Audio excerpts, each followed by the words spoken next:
I'm going to show you some stunning video here. Propagandist Sean Hannity and radical, repugnant, reactionary Republican Congresswoman Lauren Boebert got into it last night on Fox News. Sean Hannity increasingly seems sick of this contingent of MAGA that is holding up what could be Republicans picking a speaker and getting everybody sworn in and moving forward. This is really good. This is the self-destructive nature of this party that is unable to govern, that doesn't care about policy, that is obsessed with cultural issues and going anti-woke and all of this nonsense. This came to a head last night when Lauren Boebert appeared with Sean Hannity, and Hannity went right after her. And I have to say, Hannity makes some statistically good points here, and I'll explain in a moment. Take a look at this. You said complimentary things about President Trump. Needs to tell Kevin McCarthy that, sir, you do not have the votes. It's time to withdraw. Let me turn the tables, Congresswoman. Kevin McCarthy has 203 votes. Your side has 20. So if I'm going to use your words and your methodology and your math, isn't it time for you to pack it in and your side to pack it in, considering he has over 200 and you have 20? Now, this is strictly speaking true. Hannity is completely correct. If you want to talk about who's being stubborn or obstinate or holding this up despite not having the numbers on their hands, it is a sort of tyranny of this minority of the Republican Party. Most of the Republican Party is united, but the rules are the rules. But the frustration that Hannity is experiencing, because this is becoming a clown show, is well placed.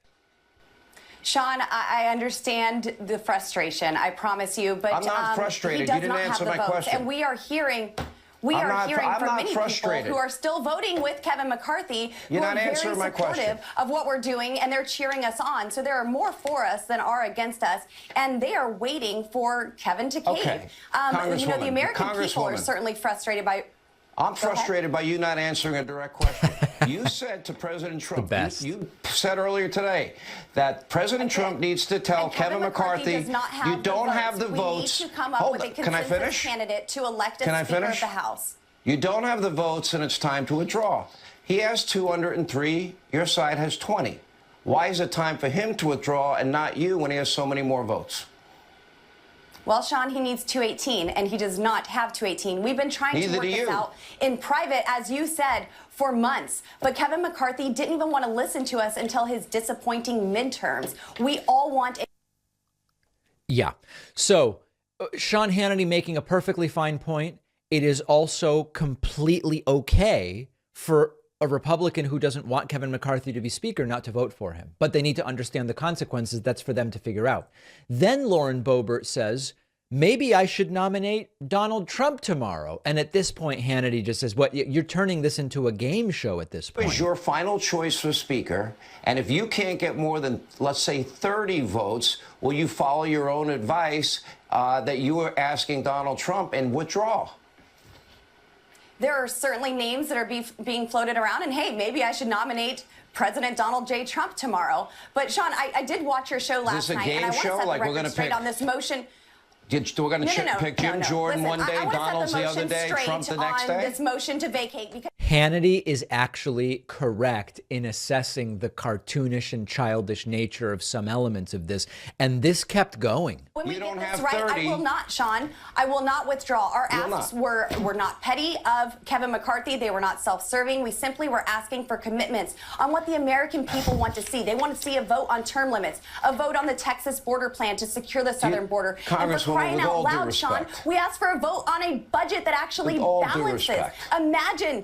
Imagine a Congress that stops spending money that we don't have. We are going to get this right, and we are going to get the right speaker, Sean. If you only have 30, to be clear, you will not withdraw. 30 is going to be a beautiful number to reach. But you're telling Kevin McCarthy and the 203 people that support him to withdraw because they don't have 218. That's what you're saying. Look, it's obvious by tonight's motion to adjourn that Kevin McCarthy and his supporters are already getting voter fatigue. And I asked you a simple question, Congresswoman. She's not going to answer it. And Sean Hannity is right to point out that she's not answering it. Sean Hannity's no better. Right? I don't want Sean Hannity in charge of the House any more than I want Lauren Boebert in charge of the House. But the important thing that is of interest to us here is that this is really, really bad for them. Now, it's also bad for the country. Let's take it in two parts. Later, I'll tell you why this is so bad for the country and why it's a national security risk. That's that's one component. In terms of the Republican Party, this undermines their unity and cohesion in a literal sense. Democrats are completely united saying, we want Hakeem Jeffries. We're all behind Hakeem Jeffries. And you guys are running a clown show on the Republican side. The Republicans are divided. They look disorganized. It's Byron Donalds, and then it's Jim Jordan, and then maybe Boebert wants Trump or whatever. So this will damage their reputation. It will make it less likely they achieve their goals if and when they finally select a speaker, which I think is great. Their goals are horrible. I don't want them to achieve their goals. It distracts from issues presumably they would want to be working on. It diverts time and energy away from things they want to be doing, which is great. I don't want them doing the things they want to do. It can lead to a really prolonged period of uncertainty and instability. And that is where it starts to become a national concern. And we'll talk about that a little bit later. And then as far as the atmosphere within their party, it's getting extraordinarily toxic. And again, I'm saying why it's bad for them. I want it to be bad for them. But the atmosphere there, relationships, trust between members. Oh, we're going to support Jordan and Donald and this, that, the other thing. And hopefully it will lead to a prolonged power struggle once this is done. And I'm guessing we've got another day or two of this. I don't know, but I could be wrong. I thought we'd have a speaker on Tuesday. This could lead to a continued power struggle over the next 2 years, which is great. And then lastly, if they finally get a speaker under these types of circumstances, it will be a speaker whose credibility and authority are not going to be solid. It is a very different thing to say, we all want Hakeem Jeffries. Hakeem Jeffries is the speaker. The authority and credibility of Jeffries is untainted. Versus we had 6, 8, 12 votes shifting around support for alternatives to McCarthy.